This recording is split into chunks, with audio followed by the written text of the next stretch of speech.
Hello everyone, this is LW Gaming and welcome back for another video of Sword of Convallaria. And today we're going to be taking a look at what's been added for this week's weekly update. Now first things first, let's take a look at what this is very quick. By the way, this event is the one of the events that we did cover previously, known as the Luminous Azure. So yeah, this is the same exact event from last time that I did in the past. So will I be covering this again? Unlikely, because I already did the stages and the videos are there already. So if you want to rewatch those, feel free to do so, and that could help you out a lot, because like most of the things I did in those videos from featuring this event previously are pretty straightforward. So yeah, I don't think this will be that challenging. But anyways, if you want to get additional rewards from here, this is the perfect opportunity for you to revisit this story, event story to say the least. The Eternium Star Momentum Monument. I mean, it's gonna still be here for for another week. So yep, work with your guild, sending gifts to each other. And once you do that, you can pretty much get all these collected as soon as possible. And I think I'm on my final rewards, right? Yep, this is my last one. So I had to wait for my guildmates to finish what they need to do. So yeah, there's nothing else I can do for now. But however, there's a new Destined banner, which we're going to look at shortly.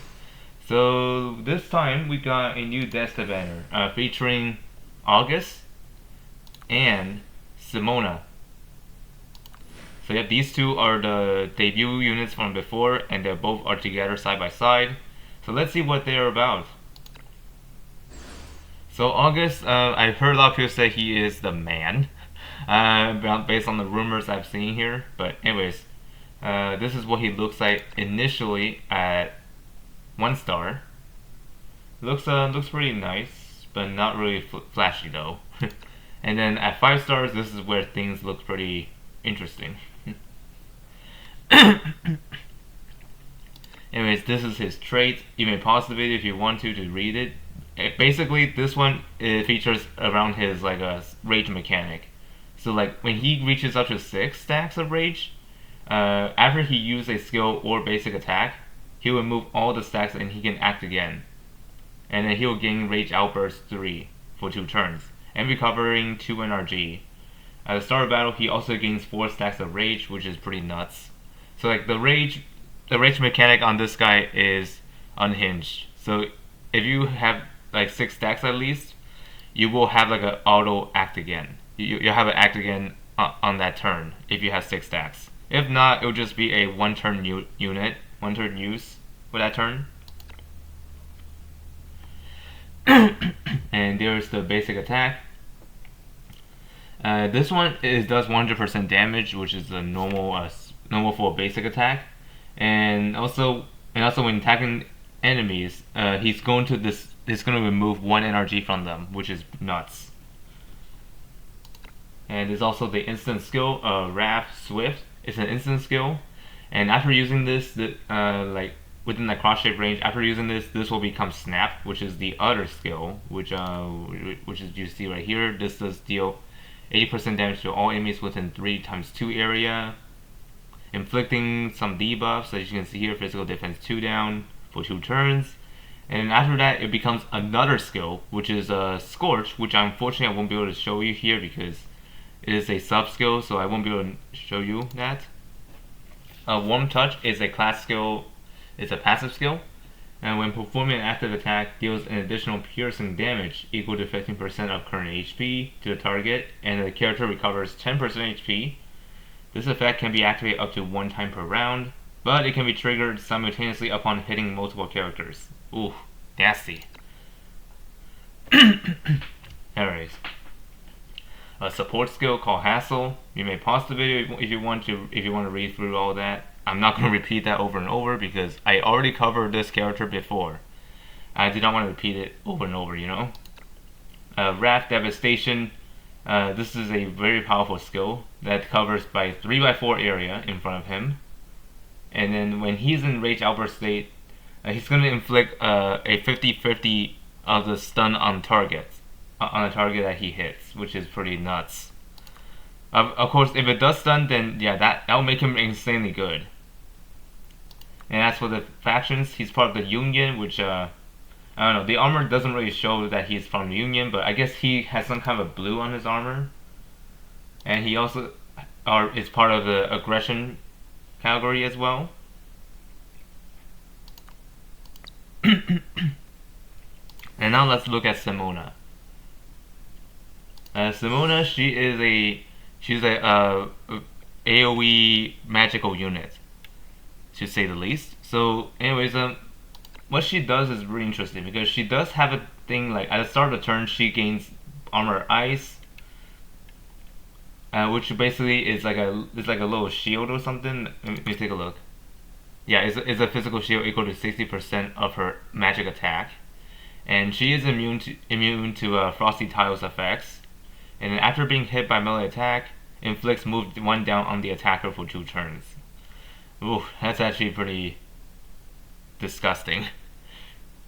So yeah, anyways, whenever the shield breaks, she's going to be able to like deal additional damage back at whoever is near her, which is absolutely nuts. But of course, it's defensive. So let's see what this skill is. I think this is a basic attack. It's an Ice Maid Sword. This one deals a single target attack with like 110% damage with magic.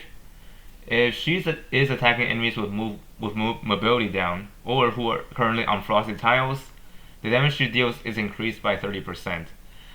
So basically, as long as the enemy is like having like a movement down on there, or if they are standing on Frosty, she's gonna deal a lot more damage than she normally would.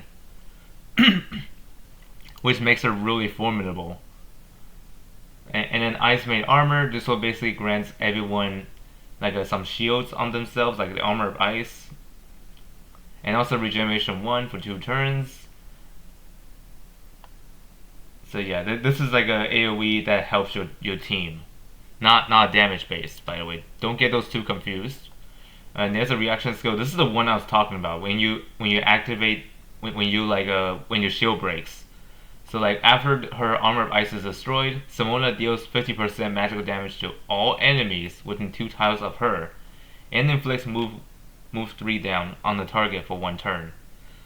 Yeah, that's the one skill I was talking about. So if you unlock this reaction skill, you can pretty much like win the battle so easily with this. And this can be done repeatedly, by the way, if you're wondering. And there's Ice Assault, which is one of her class skill. It's an instant skill. Simona selects 1 tile within a cross-shaped range around her and charges to the location, attacking all enemies along the line. She deals ice damage equal to 100% of the physical shield value. Simona gains Warrior of Frost for 2 turns. So let's see what this is. So Warrior of Frost is like reduces her damage taken by 30% and increases the distance the character can move by 1 tile when on Frosty Tiles. Ooh, nasty. Nasty to have, but good to have for yourself. And last but not least, her ultimate move, called Winter Doomsday, which you can unlock at higher rank, by the way, if you're wondering. Simona selects 1 tile within a cross-shaped range around her, and deals 70% ice damage to all enemies within a 5x3 area in a target direction. Simona summons an ice wall in the 3 center tiles. If a tile is occupied, she inflicts frozen on the target for 1 turn. And there's a pre-cooldown of this skill, which is starting with 1 turn cooldown. So basically you cannot use this skill right away because this skill is powerful.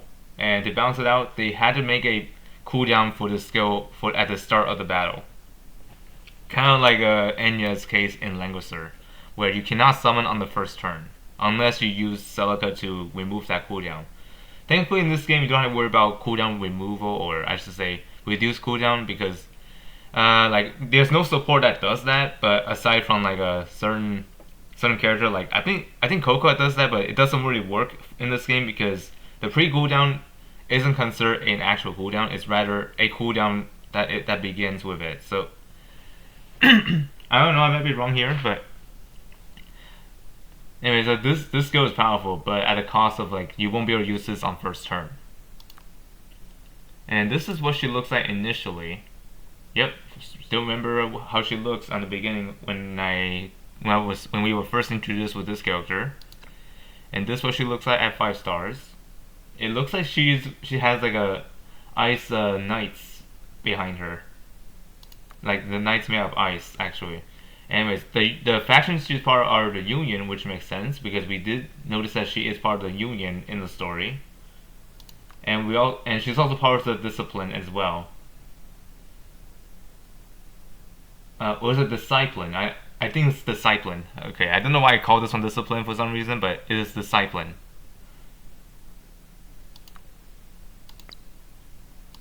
I think for now I'll just call that Discipline because there's a word called disciple, but that in that kind of term is Discipline. So yep, that's pretty much it for this video. So hope you all find this video helpful or informative, and let me know if you think about playing a summon here. If not, then that's alright because I as far as I know about this game, like the crossovers, we already got one which is like already I think a couple of weeks ago or almost a month. So yep, we won't be able to get another collab for a long time. I don't know how frequent they do this here, but I kind of feel they're doing it in rare occasions. But I don't know. We'll see how the game will go because at the beginning I was a bit burnt. I kind of burned out of the fact that they didn't do collabs back then until like recently. Like recently, which is like a couple of weeks ago. Yeah, that like the collab really brought me back to this game in like in full swing. Like I'm not joking. That actually happened for me. So I had no plans of quitting this game at all because I got the collab characters from before. Like you saw here, I got all 3 of the units in my lobby. As you can see here, I got Senshi, Marcel, and Phelan. And that was enough for me to stay with this game for a good chunk of time, of course, until things have changed in the future. Until then, I'm just gonna keep playing this game for all of you, just to get you guys in the know of everything for weekly updates, of course. Until then, I hope your fans feel informative, and I'll see you all next time. And also, don't forget to subscribe for more.